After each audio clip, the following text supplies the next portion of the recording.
ভাঙড় সেই ভাঙড়েই, কারণ যেটা দেখা যাচ্ছে যে ফের উত্তপ্ত হয়েছে ভাঙড়। ভোটের দিনও যে ছবি আমরা দেখেছিলাম, এবার যেটা দেখা যাচ্ছে যে ভোট পরবর্তী অশান্তির খবর সেখান থেকে আসছে। দুই তৃণমূল কর্মীকে মারধরের অভিযোগ উঠেছে আইএসএফ এর বিরুদ্ধে। পাল্টা তৃণমূলও এক আইএসএফ কর্মীকে মারধর করে বলে অভিযোগ উঠেছে। উত্তর কাশীপুর থানার মাঝেরহাট এলাকার এই ঘটনা। ভোট পরবর্তী হিংসায় ফের উত্তপ্ত ভাঙড়। দুই তৃণমূল কর্মীকে মারধরের অভিযোগ উঠেছে আইএসএফ এর বিরুদ্ধে। পাল্টা তৃণমূলও এক আইএসএফ কর্মীকে মারধর করে বলে অভিযোগ উঠেছে। উত্তর কাশীপুর থানার মাঝেরহাট এলাকার ঘটনা।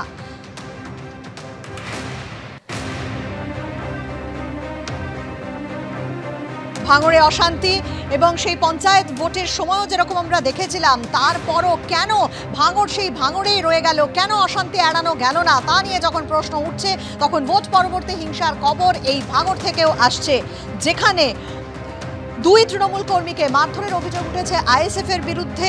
পাল্টা আবার তৃণমূলও এক আইএসএফ কর্মীকে মারধর করেছে বলে অভিযোগ করা হয়েছে এবং এই ঘটনা উত্তর কাশীপুর থানার মাঝেরহাট এলাকার ঘটনা।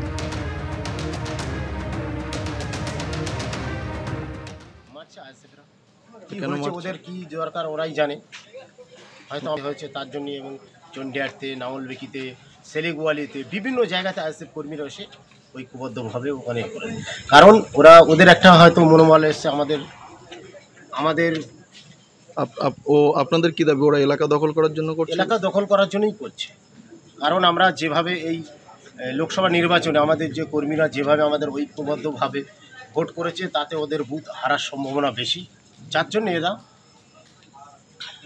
এলাকা দখল করার জন্য এই করছে। ভোট মিটতে না মিটতেই তৃণমূলের গোষ্ঠীদ্বন্দ্বের খবর সামনে আসছে। নিউ টাউনের সুলংগুড়িতে তৃণমূল আক্রান্ত। এক তৃণমূল কর্মীকে মারধরের অভিযোগ উঠেছে দলেরই অপর গোষ্ঠীর বিরুদ্ধে। তৃণমূল কর্মী অনুপ বিশ্বাসের অভিযোগ, গতকাল রাতে কাজ থেকে ফেরার সময় সুলংগুড়ি দক্ষিণ পাড়ায় তৃণমূল পার্টি অফিসের সামনেই তার বাইক আটকে মারধর করা হয় তাকে। অভিযুক্তরা জ্যাংড়া হাতিয়ারা 2 নম্বর গ্রাম পঞ্চায়েতে তৃণমূল পঞ্চায়েত সদস্য অনুপম বিশ্বাসের অনুগামী বলে আক্রান্তের দাবি। নিউ টাউন থানায় অভিযোগ দায়ের করেছেন তৃণমূল কর্মী। অভিযোগকারী বিজেপির হয়ে লোকসভা ভোটে কাজ করেছে। গোষ্ঠী কোন্দলের কথা অস্বীকার করে দাবি তৃণমূল নেতৃত্বের।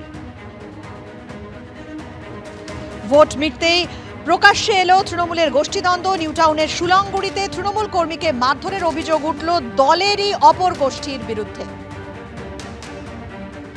যদি অভিযোগকারী বিজেপির হয়ে লোকসভা ভোটে কাজ করেছে, গোষ্ঠী কোন্দলের কথা অস্বীকার করে এমনটা দাবি করেছে তৃণমূল নেতৃত্ব।